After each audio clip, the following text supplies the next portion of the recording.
office, and I will not be here tomorrow, if that's okay with the court. And Mr. Williams said that's okay with him. He could speak for himself, and Ms. Adams said that's okay with him. All right, sounds good. Thank you. Okay, we're back up now. So I don't know if all of what Mr. Sharp said got on the record. Do you mind just reiterating it? So, yes, I will. We put off, we suggested that the wiretap co-conspirator statements are going to come in through investigator Viverito, which would be later on in the trial. But I believe that the state has also stated that there are additional co-conspirator statements or alleged co-conspirator statements that are not part of the wiretap. And I was just suggesting if those involve witnesses that are coming up sooner, that might be something that we need to address. Okay. Do we have other co-conspirator statements that are not the ones from the wiretaps coming in through to investigator Viverito? So, since we won't be getting to the wiretaps until she's number 91, witness 91, in terms of,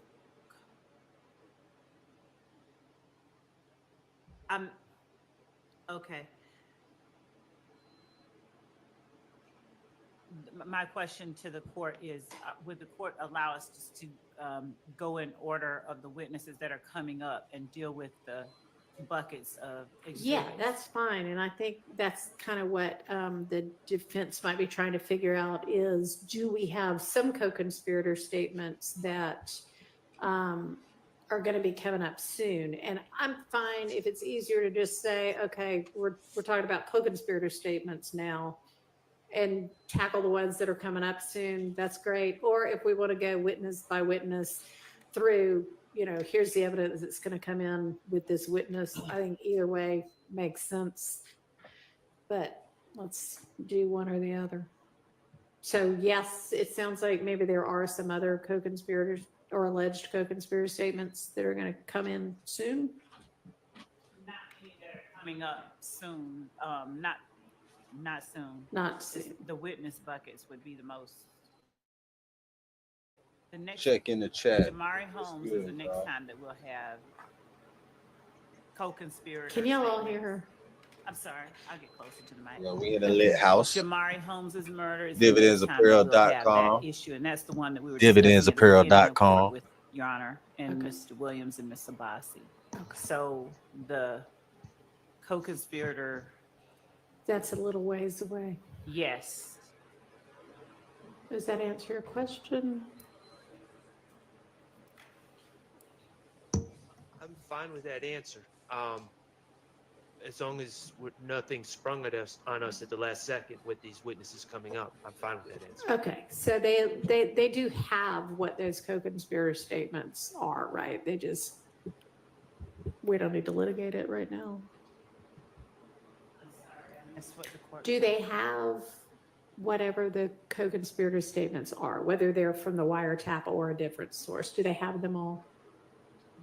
Yes. And have they been identified as potential co-conspirator statements? Yes, Your Honor, for the most part. Just 1 second, I'm going to confirm one thing. Okay.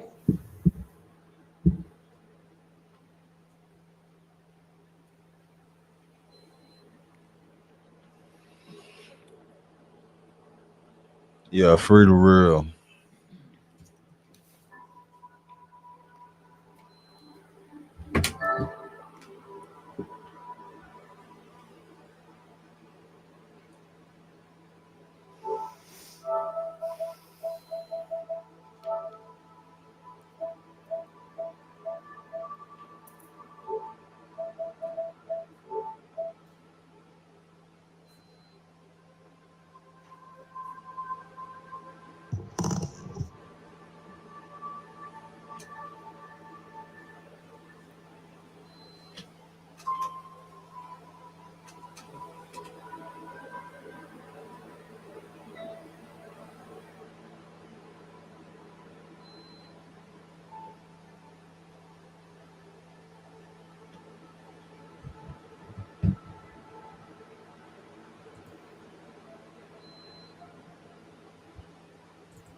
sprinkles folder have potential co-conspirator statements in them. We don't have them extracted out. We just have the ones in there Okay. that we intend to use. All right, I mean, y'all ought to be aware that if there are jail calls by co-defendants, that those might contain co-conspirator statements. So that would be the only thing that might not be specifically identified. Is that okay? My expectations are correct in line with the courts. The state is going to specifically identify those alleged co-conspirator statements. Correct. I mean, there's thousands of jail calls from probably, I'm underestimating, well, thousands, yes. So we would need to know what statements, when they're made, between whom and whom, if the state, because we would like to litigate these beforehand, and I know the court would too. We put in the Mike Sprinkle bucket the jail calls that we're using. All right, so jail calls y'all intend to use are all in the Mike Sprinkle folder. The ones that we, yes, the ones that we have identified that we intend to use, and those are the ones the court told us to. Okay, so the universe has been narrowed, hopefully substantially. I haven't looked to see how big the Mike Sprinkle folder is, but If it's the same one that I think they're talking about, it's about 200 calls, okay, well, then, 15 minutes each. So it's 50 hours of, okay. Which I presume is one of the reasons y'all said, let's hold off on dealing with what's in the Mike Sprinkle folders.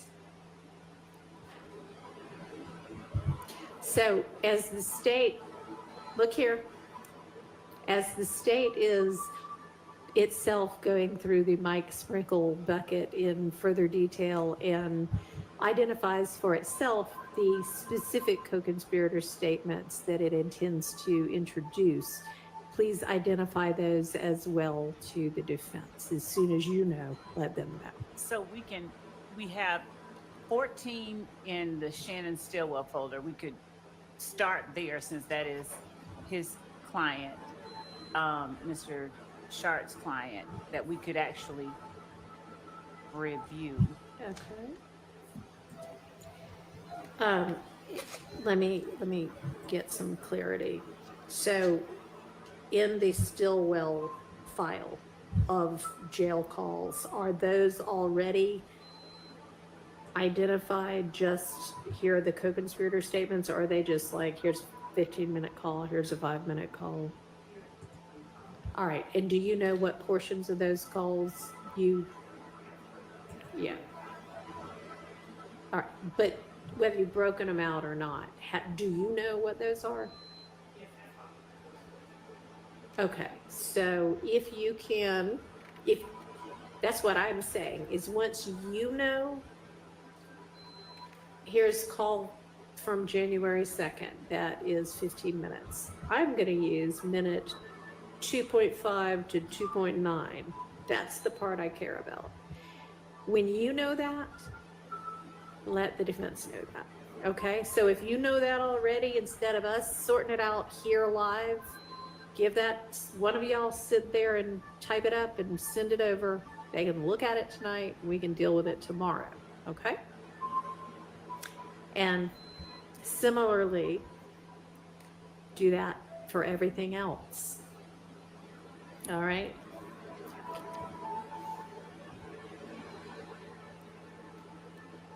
So that it sounds like the most productive thing to move to next, unless somebody else has a different idea, I'm willing to listen, is to just open back up, you know, the witness folders and move on to whomever the next witness other than Mike Sprinkle is going to be, and go through that proposed evidence for any kind of evidentiary issues we can hash out now.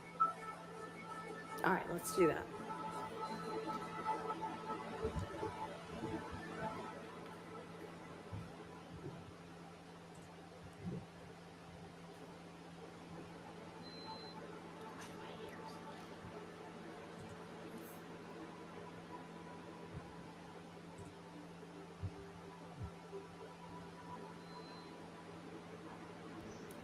Dropbox link we were working from yesterday. That is the Dropbox link of the first 30 witnesses. So if everybody can find that again.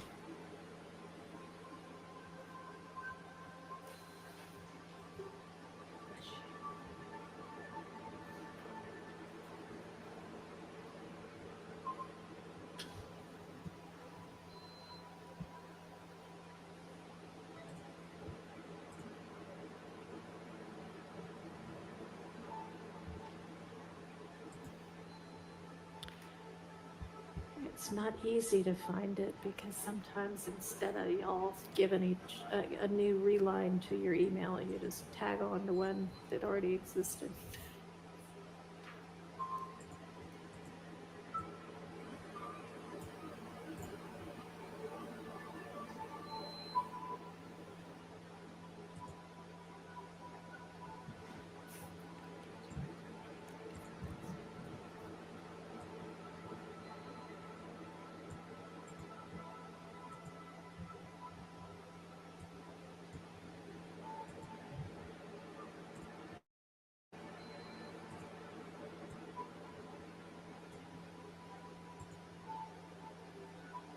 The 2024 email from Mr. Atkins. I'm pretty sure that's right, right?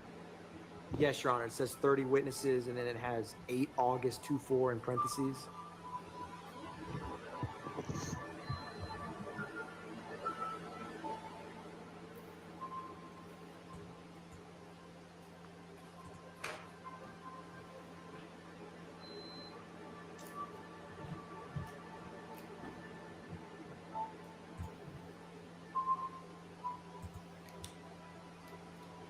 All right, y'all let me know when everybody's there.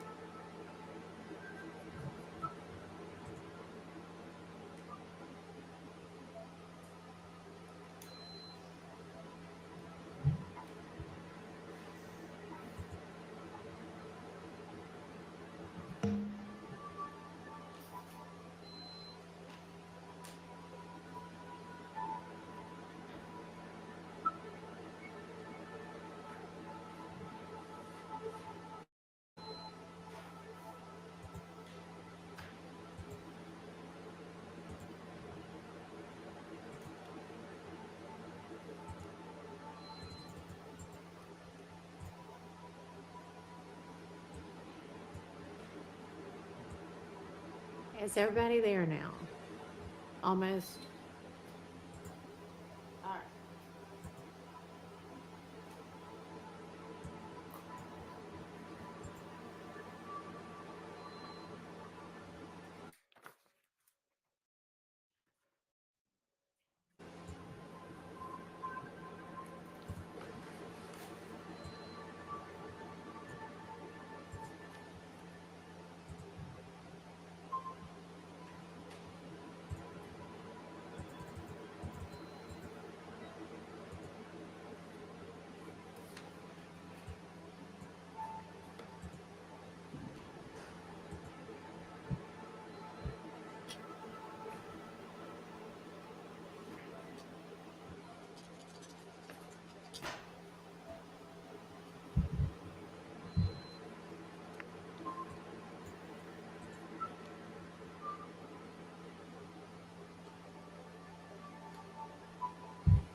I'm waiting on y'all to tell me if you're there.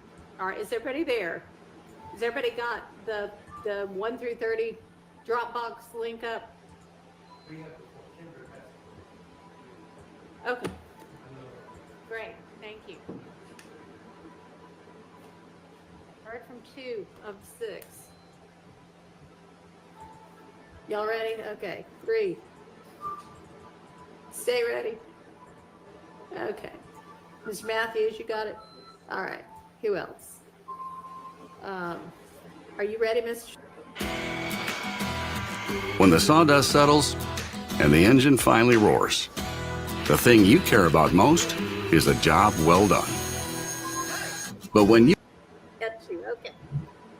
All right. I think that we yesterday had gotten, other than Mr. Sprinkle, through. There was nothing with regard to any of the phone custodians, right?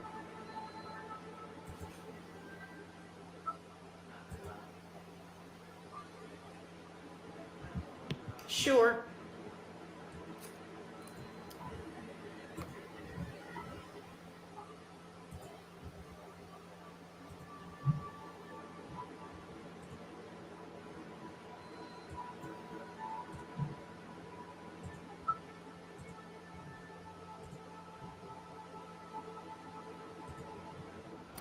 In Atlanta tonight, police looking for the man who shot and killed a 31-year-old woman during an argument over a bowling ball. You know, often police talk about conflict resolution. That did not happen here at Metro Fun Center last night. Instead, a young woman lost her life to gun violence. This is truly an atrocity. Journalist George Cheedy and Fox 5 contributor believes the shooting and killing of 31-year-old Lakevia Jackson is just the start to more violence. The mother shares a son with popular rapper Young Thug.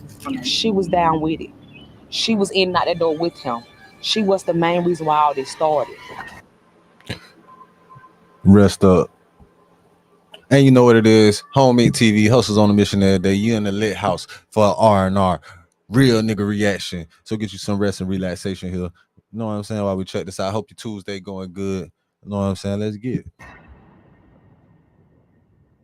What should have been a fun and exciting birthday party turned into a murder investigation after an argument between two strangers suddenly turned deadly. But it's what the argument was over that is the most shocking and senseless thing of all. Lakevia Jackson was a 31-year-old woman in the prime of her life. Much like many other people her age, she was happy with the life she had. Lakevia had friends, family, and all of the creature comforts that anyone could ever ask for. She was just an ordinary woman. But on the other hand, there was something pretty unique about Lakevia too. Lakevia had also had a child with the famous rapper Young Thug. As such, she had that connection to someone who was relatively rich and well-known, and could afford a few of the finer things in life. It certainly made raising her child that little bit more comfortable. There can be no doubt that Lakevia loved her son, but it's also very true that money can buy you happiness. Despite what some people may say, the people in her life were extremely important to her, especially her friends. With one of Lakevia's friends' birthdays coming up, a small group of the friends decided that they wanted to go out and celebrate the occasion. They chose to keep things relatively low-key yet fun, and selected a local bowling alley as the place that they would go. There they could bowl, talk, drink, catch up, and generally have a good time. But it was on the night of March 17, 2022, what should have been a fun evening at the Metro Fun Center, a popular bowling alley in Atlanta, turned into a nightmare. Once at the bowling alley, Lakevia and the friends got down to the business of having fun in celebration of a birthday. Things were all going smoothly until Lakevia realized that she needed a slightly smaller bowling ball, and so she walked over to another lane to select one that was better for her. Once there, she picked up a ball to see if it was better. However, a man and woman came across, shouting at her that it was his ball and that she needed to put it down. Atlanta police say at some point she got into an argument with someone over a bowling ball. Lakevia argued back, though, telling the man that the bowling balls were for everyone to use. The argument became quite heated over something so simple, possibly because it was getting late, and both people had consumed a few alcoholic drinks before the altercation. As tensions rose, the argument between Lakevia's group and another party became increasingly heated. Witnesses later described the scene as chaotic, with harsh words exchanged and tempers flaring. Eventually, though, the man stormed off, and Lakevia went back with the ball and finished off her game before saying her goodbyes to everyone and gathering her things to go home. It had been a genuinely fun evening, and despite the pointless argument with the man, Lakevia had enjoyed catching up with her friends, relaxing, and celebrating her friend's birthday. But what Lakevia didn't know was that the altercation over the bowling ball was not over yet, and that things were soon going to take a deadly turn. As far as Lakivia was concerned, the altercation about the bowling ball was done and dusted, and she had pretty much put it to the back of her mind. But as she walked out into the parking lot, things flared back up in the most horrific of fashions. It was there on that cold March evening that the situation reached a deadly climax. A person, reportedly involved in the earlier dispute, started walking towards Lakivia with a cold look in their eye. While they did not say a single word, it was clear that they were still angry about what had happened inside the bowling alley. But rather than trying to talk things through and reach a peaceful solution, the person reached back and pulled out a gun that had been concealed in the back of their pants. Lakivia had no time to react as the person raised the weapon, took aim, and fired multiple shots. A whole ass nigga. It all happened in a terrifying split second. Lakivia was struck and collapsed to the ground, blood gushing from her many wounds.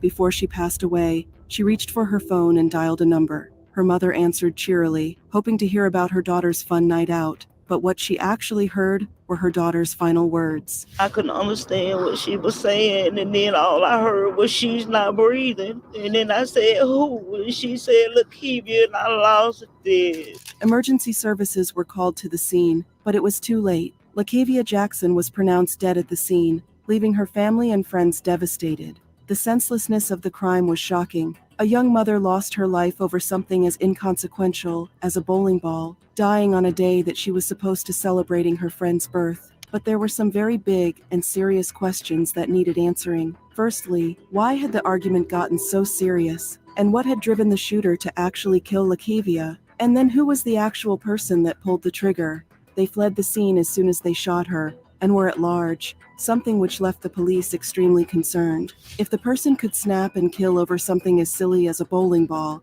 then the chances are that they may do it again. One of the most harrowing things about the situation was that Lakivia's death meant that her son would grow up without a mother during one of the most important and formative moments of his life. Lakivia Jackson has a teen son with rapper Young Thug. We're told by the grandmother the son is with the father tonight. Bro, that's fucked up to have your people gone, like your daddy in jail and your mama gone, bro. Damn, bro, that's fucked up. Hey, they gotta cover that shit, man. Make sure he don't got down. Man, that shit cold, boy. That shit, boy. They doing all this Rico shit with Young Thug. They thought he was a problem. They thought he was. Law enforcement quickly launched an investigation into Lakivia's murder. Luckily, the incident was caught on security cameras, and the authorities were able to delve into that to try to identify the suspect. Atlanta police hope surveillance video will find the person who shot and killed a 31-year-old mother at a bowling alley. The security footage wasn't perfect quality, and the footage had to be analyzed to help sad the as authorities fuck, identify the person who shot the gun. It was something that would take time. Right now, investigators are combing through surveillance I video. wasn't even APD gonna roll Commander up till Ralph later. Woolfolk says several witnesses are also cooperating. All the while, police carried on pleading for the person to give themselves up. I just feel like if anybody knew that they were out there waiting on me for 20 minutes, something could have been done. And Atlanta police say they did detain one person, but have not named them as a suspect at this point. If you know anything in this case, come forward. You can remain anonymous. We will find the I wonder person what who's the fuck she responsible. You know said who to you that. are. Go ahead What and the fuck turn she yourself said to in. them? We assure you that we will bring you into custody. As for the suspected gunman, APD not releasing that information, but again, they say they are confident this investigation will not drag on. But there was one additional twist that no one saw coming. Police started to theorize that the shooting may have been gang-related. There were several prominent gangs in the Atlanta area, and there was often bad blood between them, with meetings often ending in violence and bloodshed. So had Lakivia become involved in some kind of gang? I'm really concerned that this is going to be a catalyst for even larger acts of reprisal. Journalist George Cheedy and Fox 5 contributor believes the shooting and killing of 31-year-old Lakivia Jackson is just the start to more violence. The mother shares a son with popular rapper Young Thug. Atlanta police say the shooting was a result of some sort of argument over a bowling ball at the Metro Fun Center on Metropolitan Parkway. But while Lakivia might not have been part of any gang, Young Thug, the father of her baby, was known to be involved in that world. This led authorities to wonder if this was a way of punishing the rapper and getting to him without physically getting him. Chidi believes Jackson was used as a target, and this all stems from a long-running war with rival gangs YFN and YSN. I think somebody was going after Young Thug any way they could get to him. Atlanta police would not comment. They ain't even say that right. They ain't even say that right. YFN and YSL, that's what they meant to say. YSN. What was the YSN? Who's YSN? And on if gang retaliation played a part in the shooting, but say they are continuing their investigation. Look, I love rap music, and I'm not here to beat up on the music. I'm here to say that the music cannot be allowed to be an excuse for violence. Chidi says as homicide numbers rise, it's going to take a collaborative effort with police, city leaders, and the community. Finally, though, the analysis from the security footage came back, and police were able to identify their primary suspect. But when they saw the person who actually murdered Lakivia, they were shocked and angered, yet somewhat unsurprised. The individual was a person who was known to have a history of violence and had been arrested many times before. But while they were known to police, the truth was that they had no idea where they were. The person moved around from place to place, avoiding the police like the plague, all while continuing with their criminal behavior.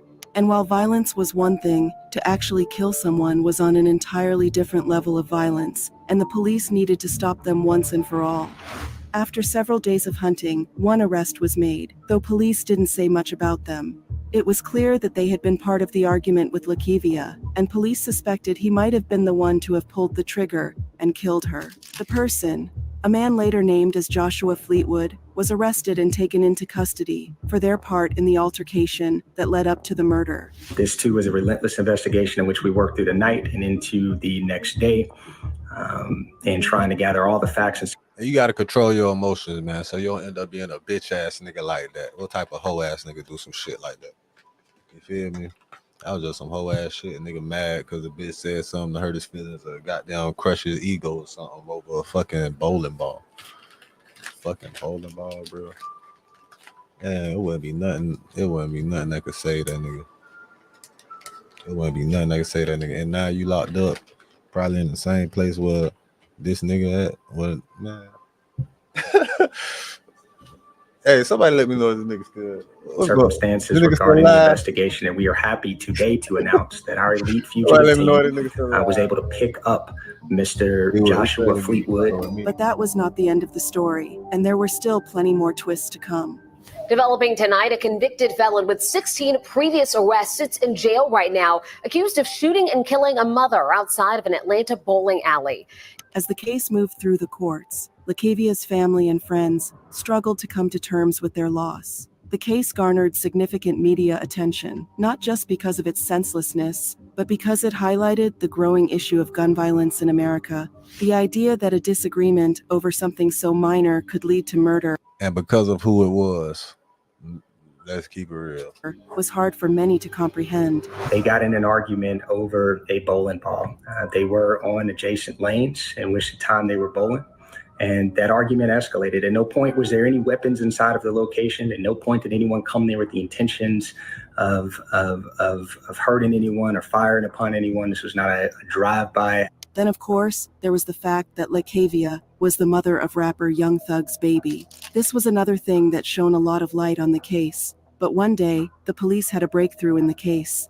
Developing now, a second person under arrest after a mother was shot and killed outside an Atlanta bowling alley. That's right. And Lakivia Jackson's family told me this afternoon that they had no idea that a second person had been arrested in her death until 11 Alive broke the news to them. They say that, now they feel like justice is finally being served. After a manhunt that lasted several days, the suspect, an individual known to have a history of violence, was arrested and charged with murder. The suspect, later identified as Imani Spears, was charged with felony murder, aggravated assault, and possession of a firearm during the commission of a felony. Within a matter of days, Atlanta police arrested Joshua Fleetwood. But it was only just yesterday that a second suspect, Imani Spears was taken into custody. She had a criminal record that included previous charges for violence, which only added to the horror of this senseless killing. We can't sleep. All we see is that same scene of my sister laying there, breathless. They laughed. She laughed. They laughed at us when they drove off in the car still shooting. They laughed while my sister was on that ground. She was not only a felon, but also a fugitive known to be associated with gangs in the Atlanta area. She was down with it. She was in and out that door with him. She was the main reason why all this started. I knew that it was more than one person involved. So I just wanted justice any way they can get it. Both Imani Spears and Joshua Fleetwood ended up facing charges of murder, but it was the sheer amount of crimes that Joshua had previously committed that shocked everyone. Joshua Fleetwood waived his first appearance today, but it wouldn't be the first time he went before a judge. When I asked the Records Department for the court documents related to his previous arrests, they told me there were too many documents to send by email. Atlanta police say he's gone through the court system 16 times before this arrest. The pieces of the puzzle started to fall into place. Joshua and Imani had been an item and out on a date at the Metro Fun Center at the same time as Lakivia and her friends. Lakivia and Imani had ended up getting into a fight over the bowling ball, but rather than forgetting about it and moving on as Lakivia did, Imani and Joshua plotted their revenge, waiting in the parking lot and then shooting her when she was leaving the building around 20 minutes later. People started asking questions as to why such violent people as Imani and Joshua were even allowed to be out of prison and free, considering their multitude of crimes and convictions. If the police had them both in custody, then Lakavia would still be alive today. But when the case finally went to trial, there came the most shocking twist of all, one that left Lakavia's family reeling. You see, despite facing charges of murder, both Joshua Fleetwood and Imani Spears walked free from court, with the case being dismissed. According to court documents, the charges against Spears and Fleetwood were dismissed in November by Fulton County Superior Court Judge Kimberly E. Esmond Adams after they filed a motion claiming immunity, stating they were legally justified in the shooting. Adams ruled in their favor based on witness testimony, photographic evidence, and video evidence showing Jackson was the first person to fire a weapon. Jackson reportedly fired into the air first, and then fired at the defendants who were running towards their vehicle. As well as the security camera footage capturing the moment of Lakivia's death, it also caught her pulling out a gun of her own and shooting into the air before shooting at Imani and Joshua. The two murder suspects reacted by trying to run and then pulling out their own weapon to fire back at Lakivia, and while Lakivia's bullets had missed, the returning fire didn't. The lawyers of the defendants argued that they were justified in their shooting, as Lakivia shot first, and they were merely protecting themselves. Judge Kimberly E. Esmond Adams of the Fulton County Superior Court was in agreement, and the case was thrown out. It was a controversial outcome to the case, but a legally fair one.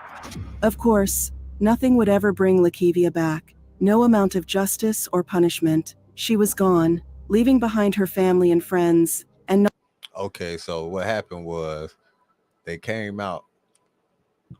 They was waiting on them.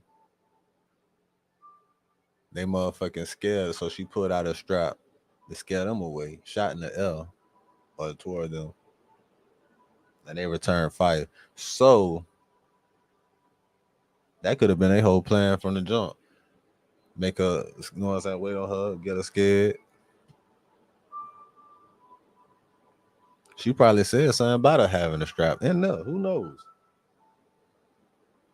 Because she was walking to her car and then she was approached by them. And she fired a shot. Did she have a strap on her already?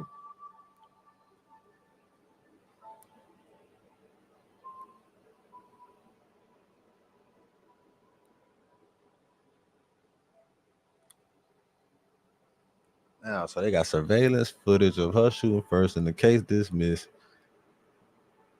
And that little boy know who it is.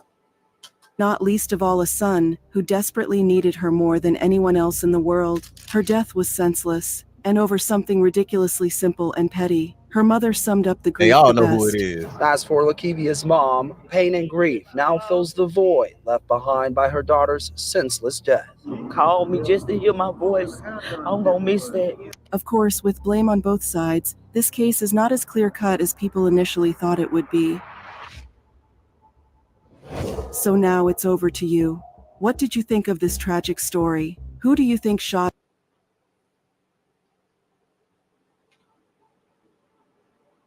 and killed LaCavia? Was it simply a disagreement over